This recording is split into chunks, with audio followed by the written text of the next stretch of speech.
Bienvenidos a la cinta policíaca. Hoy exploraremos uno de los casos más sombríos y retorcidos de la historia mexicana.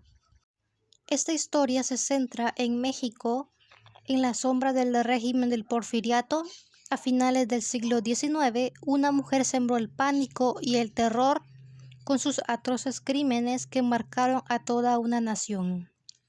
A continuación veremos la historia de Guadalupe Martínez de Bejarano, quien se ganó a pulso el aterrador sobrenombre de la temible Bejarano. La vida de Guadalupe, quien aparentemente era una mujer común, vivía en una sociedad de clase media alta, y Guadalupe se caracterizaba por ser una mujer bella y elegante. Contrajo matrimonio con Aurelio Bejarano Martínez y pronto se convirtió en madre. Para este entonces, bajo la fachada de esposa y madre de un hijo, su vida parecía perfectamente normal, pero detrás de toda esa fachada se escondía una mente terriblemente perversa y retorcida. Por supuesto, nadie podía sospechar que una ama de casa fuera capaz de cometer tales atrocidades, y sobre todo con infantes. Toda la nación se encontraba totalmente en shock porque no podía creer la brutalidad de estos asesinatos y, por supuesto, ni quién fue la persona que los cometió. Sus terribles crímenes marcaron toda una nación, y los perversos crímenes de Guadalupe se dieron a finales del siglo XIX en la Ciudad de México, que es donde se estremeció con el asesinato brutalmente de 3 niñas. La temible Guadalupe Bejarano atraía a estas niñas de muy bajos recursos con la promesa de empleo como trabajadoras de aseo, y posteriormente, ya en su domicilio, eran instaladas y confiadas ante la fachada de una buena mujer. Caían en las garras de esa temible y atroz asesina en serie. Las víctimas de esos terribles crímenes eran niñas, como ya se dijo, de muy escasos recursos, de la cual Guadalupe se aprovechaba para primero ser esclavizadas, humilladas y sometidas a torturas con marcadas perversiones sexuales a las que eran sometidas. La temible Bejarano disfrutaba especialmente de obligar a estas niñas a sentarse desnudas sobre braseros ardientes para ver cómo se quemaban y gritaban de dolor. También se deleitaba colgando a las niñas del techo, atándolas por las muñecas y sus extremidades con una cuerda, para después suspenderlas y flagelarlas con látigos para arrear ganado, hasta el punto de arrancarle trozos de piel y carne viva, el cual ella disfrutaba enormemente. Y como si no fuera suficiente, al momento de fallecer estas víctimas, ella seguía humillando sus cuerpecitos y torturándola y sometiéndolas aún a perversiones horribles.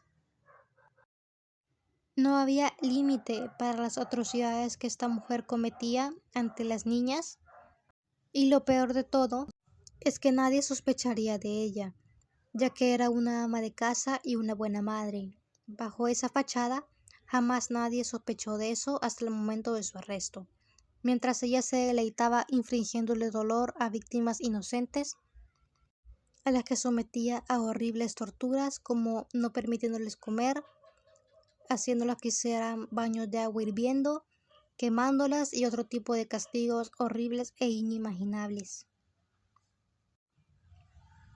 Su captura y juicio se dio en el año 1892.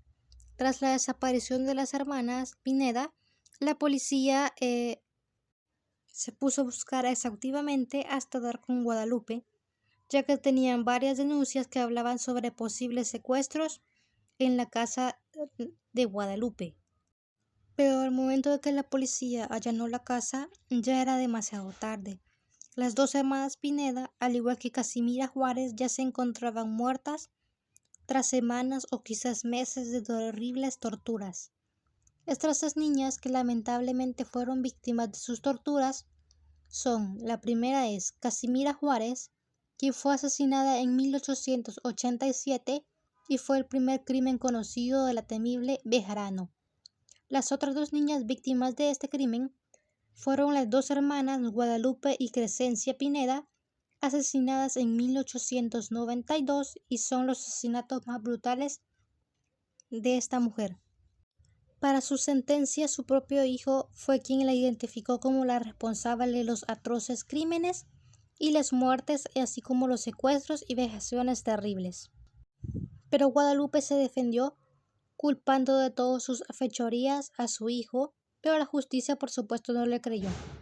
La indignación del público y de miles de ciudadanos que pedían la pena de muerte para la mujer verdugo, sin embargo, fue sentenciada a la risible condena de nada más de 10 años con 8 meses de prisión únicamente. Su hijo, Aurelio Bejarano, también fue condenado a 2 años de prisión por su pasividad ante los hechos. Esto quiere decir, por encontrarse al tanto de los hechos y mantenerse en total silencio. Guadalupe de Bejarano fue recluida en la cárcel de Belén en un reclusorio estrictamente de mujeres, y su reclusión la pasó en solitario ante la continua amenaza que representaban las demás reclusas, quienes la aborrecían. En conclusión, la historia de la temible Bejarano es un oscuro recordatorio de que el mal siempre está al acecho.